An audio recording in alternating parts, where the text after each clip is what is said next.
Hi, it's Kyle from Bitewing Games, and today we're going to learn how to play Voyages. Voyages is a roll and write game, designed by Matthew Dunstan and Rory Muldoon, and published by Postmark Games. Let's take a look inside the box. There is no box. Oh yeah, that's right.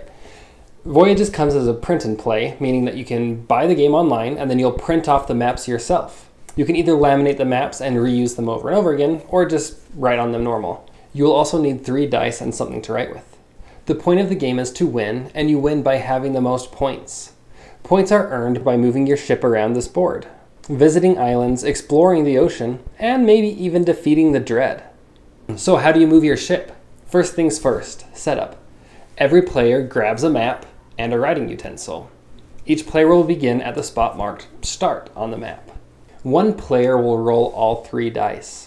All players will use these dice, assigning them to different areas. No player actually takes any of the dice. You're all just going to assign them to a part of the board. The first way that you will assign one of the dice is the direction your ship moves. There are, around the hexagon, 6 areas. So you roll a 1, you go straight north, a 2, diagonal, and so on and so forth, as shown here on the map. Another die will determine your distance. So I could use the 1 for the direction and the 5 to take me 5 spaces, landing on this symbol, which we'll talk about a little bit later. Typically you'll just draw right on your board, but that's a little bit hard for demonstration purposes. So I'll use these little boats that I have lying around to help show the direction that we're moving. Typically when you move, you have to move the entire distance. There are a few exceptions, like if you hit an island, the edge of the map, or the Dread, in which case you stop. If you land on an island that has 2 spaces, and one of the spaces has a symbol or points, you don't have to land on the exact space. You just have to be on the island to gain access to those bonuses. And when leaving an island, you can choose which space to leave from. The final die will be used to cross off the duties track on your board. Let's take a closer look at those duties. If you cross off an entire row or column on your player mat, you will get certain bonuses. For example, after a few rounds, if I have used my 3rd die to cross off this 4, I have completed this row and I earn an apple. Tasty. That was so cheesy and not even funny. Hush up. We'll get to what these symbols mean in just a minute, but to recap, you will roll the 3 dice. 1 will be used for your direction, 1 will be used for your distance, and the other will be used to mark off the duties. Kind of annoying to not be able to adjust the dice in any way, right? Wrong. To begin the game, you will start with 6 sailors marked off on your map.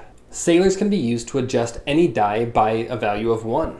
So if I really needed a 2, I could make this 1 become a 2. Now you don't actually change the value of the die because other players are also using the same 3 dice as you.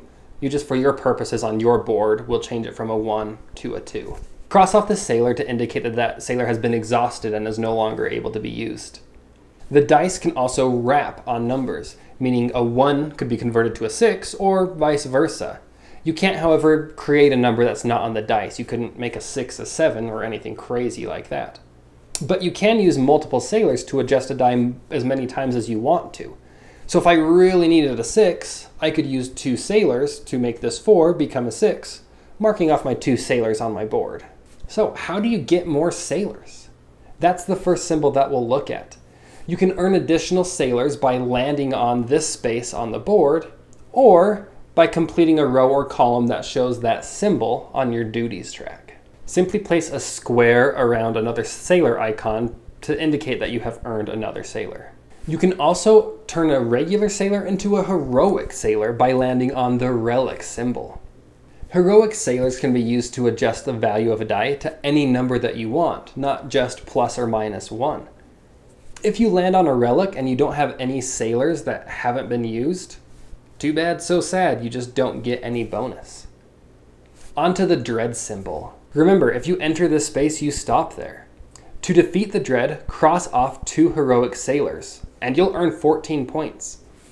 If you don't have 2 heroic sailors, you just lose one of your regular sailors, or a heroic sailor, but you don't defeat the Dread. Once you've defeated the Dread, you'll just pass through that space like any regular space. The next set of symbols are cargo. There are 4 types of cargo that you can collect. When you collect any of these cargo, just mark off the leftmost space on your player board. A barrel is a wild, allowing you to circle the leftmost of whichever cargo you choose. The last symbol to discuss is a settlement. If you land on a settlement, you may gain a sailor and sell cargo. You can either sell all of one type of cargo, or one of each of the cargo that you have circled on your player board.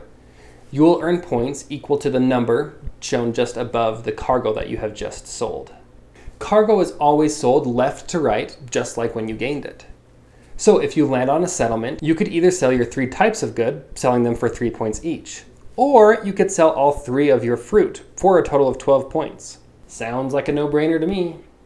Settlements are a one-time use, so once you have visited a settlement, go ahead and exit out on your map so that you don't accidentally visit it again. Remember, lots of these symbols are on both the duties track, which you'll earn for completing a row or column, and also on the map, which you will earn for landing on the space. On the space, not just passing through the space. Well, this is all sounding super fun, but how does the game actually end? The game will end once one player has earned 3 legendary stars.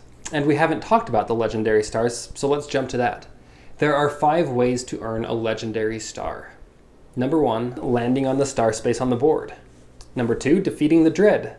Number 3, completing this long row on the duties track.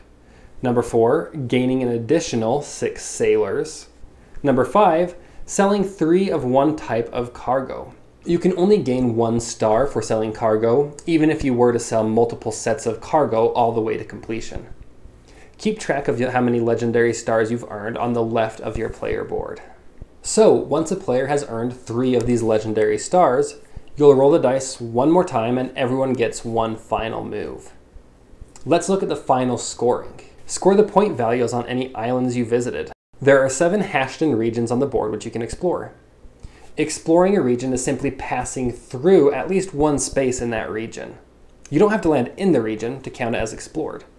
Take the number of regions that you explored and multiply itself. That's your score for the regions that you have explored. Earn points for any cargo that you have sold. Any unsold cargo doesn't go to waste, but is only worth 1 point apiece. Score 2 points for any heroic sailors you haven't exhausted. Earn 14 points if you defeated the dread. Finally, score 3 points for each of the legendary stars that you have earned. The player with the most points wins. To play the game solo, you'll play the exact same. You'll just play 16 rounds of the game, and if you haven't earned 3 stars at that point, you lose the game. You can keep track of rounds on the windrows shown on the left of the map. And now you know how to play Map 1 of Voyages. Let me know if you have any questions in the comments below. Until next time.